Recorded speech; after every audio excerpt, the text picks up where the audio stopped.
Hello, welcome to Friday Films. This is season 2. Now, on the Friday Films, we try and discuss or talk about community stuff and the church and the community centre and deep, meaningful things about life and stuff. Sometimes we film it twice, once with sound and once without. Who knows what's going to happen this time? Anyway, so this week, we're in season 2. So this week, we've got Hev with us, also known as Heather. And Heather's going to talk to us about your involvement with Street Watch, which is different to Neighbourhood Watch. Correct. And we might get onto that. I don't know. What do you think? Should we talk about it? Should we start with what Street Watch is? Do you think is that a good place to start? Good place. Here we have. What is Street Watch? Street Watch is where volunteers from the community go out and patrol the streets. It's basically going for a walk. Mm-hmm. And you don't go out in less than twos, so you go out with 2 or more. Just for a walk round and basically keeping an eye on the streets as regards environment and any other bad things that might be going on in the streets. So there's 2 kind of aspects. There's probably more, but I've kind of picked up through my extensive knowledge of it based on a conversation that may or may not have recorded earlier. One is around, I guess, the kind of general environmental situation. So things like fly tipping and vandalism, graffiti, all that kind of stuff. Now, I like good graffiti. Would you get rid of good graffiti? No, they wouldn't. They would leave it, but there's... I know, all that tagging. Come on, you could do better than that. Tell me where there's some good graffiti and there used to be some in the tunnel over there on the way out to Kozel on the Green Lane. I haven't been there for a while because HS2's blocked the Green Lane off. Although I do know someone that walked out that way and they walked through the HS2 site and no one stopped them. Oh, that's good. I'm not encouraging that behaviour, obviously, that's dangerous. Anyway, so tell us about that. What do you do then? So, on a Street Watch patrol, we're only asked to do 2 hours a month. But I do a lot more. You can do more if you want. Yeah. You can do 2 or whatever. So that's what you sign up for. And you're volunteering on behalf of the council and the police, but it's the police that sign you up. Yeah. So. And it's the police you mainly work with, isn't it? When you go out and about. Yes. It's with a PCSO, isn't it? Yeah. Or 2. Sometimes we go out with PCSO or a police, depends if they've got any time. Not very often. But we go out with the police. If it's something if they decide to do something special, promoting something or whatever. Yeah. But usually we go out with a PCSO at least once a month. Ours is very good. Vicky's very, very good. And she tends to come out with us most weeks when she's on a shift.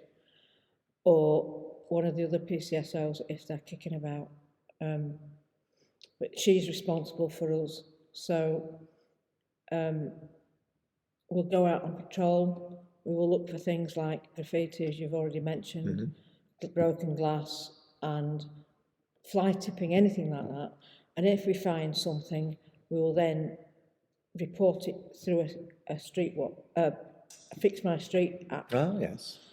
And it's just very simple to do. Anybody can use it. It doesn't necessarily has to be us that uses it. So on your telephone, you have an app.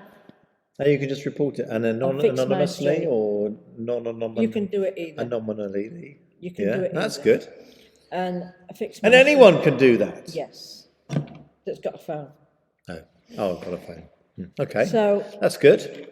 That's that side of things. So and sometimes we have to keep reporting it because the council are not very quick in picking it up because they've only got one person picking it up in the whole of Solihull. So in a sense, you champion our cleaner streets, because one of the things people gripe about locally is, we're straight to the streets and blah blah blah. But I'm guilty of this. Is you walk past stuff for days. You walk. I've done it black bags or just something broken. Settee. No one deals with it because you think, oh, someone else, or you go saying, oh, why aren't the council dealing with that? And partly they don't know because they're not everywhere. Well- I mean, it feels like they are sometimes, but they're not everywhere knowing what's going on. So we have to report it. So in a sense, you're the kind of Uber level, but we can be doing that as well. We do encourage the public to do it.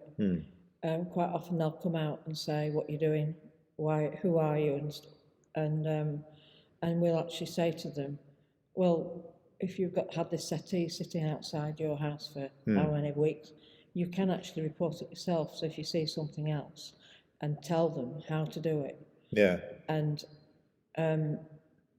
as of other stuff that goes on in the community, like criminal behaviour or even suspicious activity, Yeah. we've been taught how to spot stolen number plates, etc., or not stolen ones, but People false- borrow them. I've had my number false- plates borrowed. false number plates. Yeah. And that seems a bit more dangerous to me. It's all right saying someone's dumped a sofa, unless the person who dumped it's there watching you report it. But you're not involved in fighting crime, are you? No, You're more about well, letting it's people prevention. know. Yes, and that's what we want, because again, it's something that people complain about a lot, isn't it? Antisocial behaviour or kind of drug stuff going on. But people are often scared to report that kind of thing, aren't they? Because they're worried about consequences. But I think whoever you are, you can report stuff anonymously, and although you worry that they know you did it, no one knows. If don't know. We've had trouble with a neighbour. They're gone now. They're long gone, and we used to report them. And when you first started, you're thinking, well, they know it's going to be me. But there's like 50 houses in our street. They don't know who's doing it. So I think that's something we can do. And the fact that you're out and about checking is kind of reassuring as well. And it's not a form of snitching. It's for. I don't want to live in a community where I feel unsafe. Yeah. Or I want other people to feel unsafe. I want people to feel safe, and it is safe. But you always get good and bad and everything. Yeah. And to prevent it is much better. And like we educate people in the streets when we might see a car door left open, or and they've gone in and shut the front door and forgotten to shut the door. Yeah, it's like the de-icing thing, isn't it? If you leave your car running and go in the house, and we'll go and your knock car's on gone. their door and say, hey, do you realise you've left the door away from street watch? Or leave your keys in the door. That's me. Yeah, leave the key I door. won't tell you where I live. Yes, leave the keys in the door, or actually leave valuables in the car. I mean, we've seen, it's about educating people as well as prevention. Yeah. And But I think the reporting is important because, like you say, none of us want to live anywhere. And the snitching thing, I find, I probably shouldn't have mildly irritating that people think it's snitching. But I don't want people doing drugs outside my house, and my kids are older now. But I didn't want my kids to not feel safe going down the park. And older people, we've known older people that have been mugged. And you think, we don't want that here. And if you just ignore it and say, well, I'm not telling on them, you're just allowing people to behave like that. And I think as a community, it's about making a stand and saying this is not acceptable here. It's not welcome, and it's not how we want to be as a community. But it is. I do understand people's fear. So in a sense, what you do through Street Watch and people involved with Neighbourhood Watch is they say, well, actually, we're going to make a stand for what's right and what's good, and to protect our community.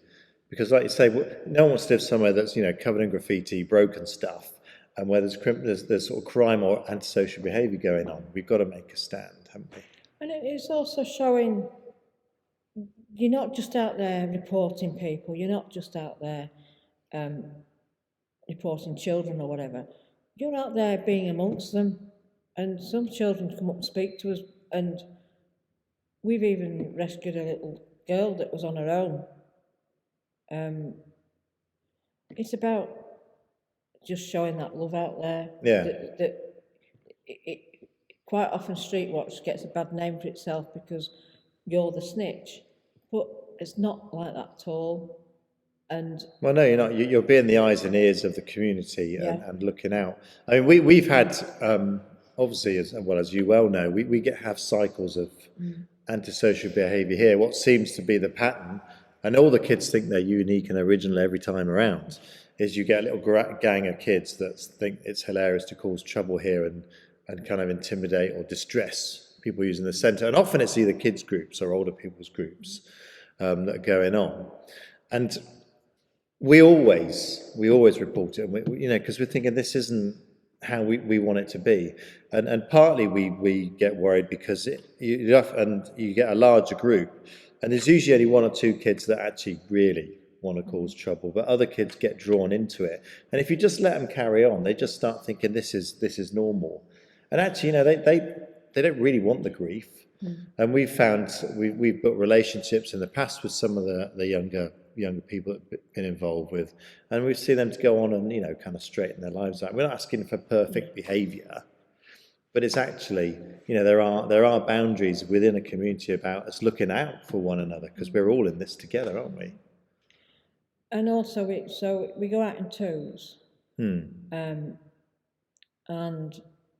as I said, we report various things, but we also prevention and give advice out if need be. The PCSOs will quite often ask us to come out with them for something special. Perhaps we'll do a knife sweep or something like that, because obviously that's part of keeping the community safe, because you don't want people coming across knives or whatever else. And so when I go out shopping or whatever else, quite a lot of people know me because they know my face Yeah. from going around the streets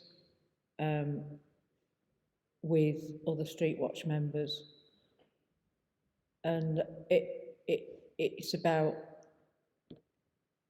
like a little family really, that we go out when we want, Yeah. and when we want to just go out for a walk even. It's partly about almost just having I don't know what the word is, it's not active, is it? A proactive approach to being in the community. Yeah. Because ideally, you don't want everyone, there's fly tipping there, there's trouble going on there. And as a community, so in a sense, you're the kind of, the street watch people are encouraging that, but it's actually all of our roles to build community, isn't it? And it makes people feel safer when they see us. Yeah. We've actually been told, we've actually had people run out to us and say, thank you, because you make us feel safer. Well, when people are looking out for you, you do feel safer, don't you? If you think whatever happens to me, no one will notice and they'll walk by, you don't feel safe. So, and I think Chelmsford Wood has a great community. There's great people here, and generally speaking, we do look out for each other. But you can always care a bit more. There's this idea that you can only care for so many people, and your charity stays at home and all this. But I think that there's no limit to it. Actually, looking out for one another is easily done. So why do you do it, Hep? That's an interesting question, I think. What not to say what got you into it, but why do you do this? Because there's lots of things people can volunteer for. Why this one in particular? Well, I've done it for 5 years this year, and thoroughly enjoyed it. And I started off just by joining in to begin with, because I got invited to join, and I thought, oh, good thing to join into, because Yeah. I think I can't remember how it started off. I think it was something that I was concerned with, and I kept sending some things in for them, which we tried to sort of stop what was going on, which took 9 months to get fixed. Well, over 9 months to get sorted, but that's where patience comes in. But I think that's where I first started joining in, and I felt drawn to it. I felt right to do it. And when I started being a bit more active, because I felt I just felt it called to it. I just felt right, and it connected through to church for me, and through my faith, because it's a witness to other people that, you know, we can be normal. I don't go out there saying I'm an angel. Well, I do say I'm an angel, but Yeah. I'm not an angel. But I'll go out and I'll say, you know, I just like to be me. I'm no better than anybody else. I'm just me. Yeah. And if I can go out there in the community and just be me, because I know that God loves me, and that's what I want for other people. And I think what you're doing, the whole team of you really is what I would call the kingdom of God. And I think sometimes people think the church is just about the Sunday morning stuff and being holy. I mean, they obviously haven't been to our church, but they think that's what it's about. But actually, what our calling is to help build God's kingdom, and that is good news for everyone, whether you believe in God or not, or any God, or no God at all. The kingdom of God as an idea is really about community. It's about where we care for one another, where there is peace and hope and joy and light, and where people feel safe. And it doesn't matter what your beliefs are outside of that. If we can work together to build that as a community, that's what community is, isn't it? People of all different backgrounds and understandings making the world a better place. And I think that's what you do. It's maybe not very glamorous, and it's working in the background, and not everyone notices. But actually, just those small things build God's kingdom. When someone walks to the shops and they don't worry about it anymore, they won't think, "Oh, I don't worry anymore." But the world's a better place. You know, when the kids are in the park and things are okay and they're not stressing about antisocial behaviour or drugs or stuff going on, the world's a better place. And I think Street Watch, Neighbourhood Watch contribute to that, just making the world a bit better. So I think it's great kingdom work you're doing. Well, it's also, we don't, quite often we'll go out and have a quiet street watch, and we might just bump into somebody and speak to them for ages, and about anything, or they might have a problem or whatever. And it's just really nice just to be able to communicate to people out there who probably don't see a lot of people. And that's also a reminder, because our area has a reputation, doesn't it? But it's not, we have good and bad here. And there's times of trouble and there's times when most things are okay. And I think acknowledging, that's the reality of life, isn't it? It's not that Street Watch is just there to find problems. It's actually to help. It's a helping hand, isn't it, within the community? Yeah. And the fact of the flexibility and everything of it is excellent, because anybody can do it. Yeah. And I always say, you've got nothing to fear, because you haven't. I think I've been called snitch twice or 3 times in the time I've done it, but it hasn't fazed me. Nothing's come of it. And fear is more powerful than reality, isn't it? Often we fear things that actually they're not real, are they? And that's part of the deception, isn't it? With fear, so what about this? What if this happens? Ooh, and then you retreat, don't you? But it's about caring for people. Yeah, basically. That's great. Well, thanks for sharing that. Is there anything else you want to add? Just join them. If you want to come and join us, you'll be more than welcome. And if you feel that's too much, you can, there is that app, Fix My Street. Or there's the local councillors. Our local councillors are pretty on the ball, aren't they? So it's partly about not letting things go, is it? Yeah. I mean, if people want to come and join us, just need to email Vicky Poole at West Midlands, please. Yeah, we can give you details if you message us. But yeah. And blessings to you and the rest of the volunteers. I think you do great work, and it is kind of in the background a bit, but it's just little things, and that's how the world is changed. I mean, none of us are going to do a major change to the world, but we can all do little bits, and when they add up, that's why you end up with a good community like ours, because there's lots of people. There's 3 trees here, obviously. But there's lots of great centres. There's loads of volunteers across North Solihull that are doing really good stuff. And when you start adding it all together, this is good. So blessings to you and the rest of the team. Thanks for all that you do. Thank you. And we'll see you next time for the Friday film. I can't remember who I arranged the next one, but I'm sure it'll be interesting as well. If I can find someone. It won't be me. They won't. Will it not? You've had your shot at fame. Interviews, you have to go through our agent now, and autographs are available. Thank you. Thank you. Bye-bye. Bye.